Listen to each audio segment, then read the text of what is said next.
नमस्कार, महाराष्ट्राच्या बातमीमध्ये आपले स्वागत।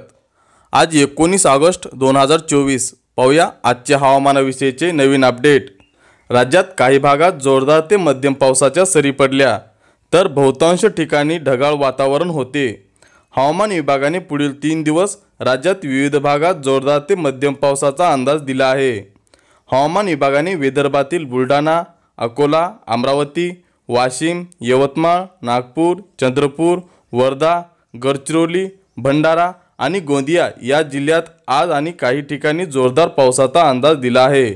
मराठवाड्यातील छत्रपती संभाजीनगर, जालना, बीड, धाराशिव, लातूर, नांदेड, परभणी आणि हिंगोली या जिल्ह्यांत काही ठिकाणी जोरदार पावसाचा येलो अलर्ट दिला असून मध्य महाराष्ट्रातील पुणे, सातारा, सांगली, सोलापूर आणि नगर तसेच जळगाव जिल्ह्यातही येलो अलर्ट देण्यात आला आहे।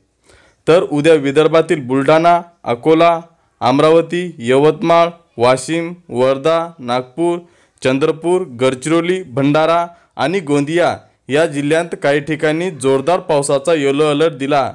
तर मराठवाड्यातील छत्रपती संभाजीनगर, जालना, बीड, परभणी आणि हिंगोली तसेच मध्य महाराष्ट्रातील पुणे, सातारा, सांगली, कोल्हापूर, सोलापूर, नगर आणि नाशिक या जिल्ह्यांतही हवामान विभागाने येलो अलर्ट देण्यात आला आहे।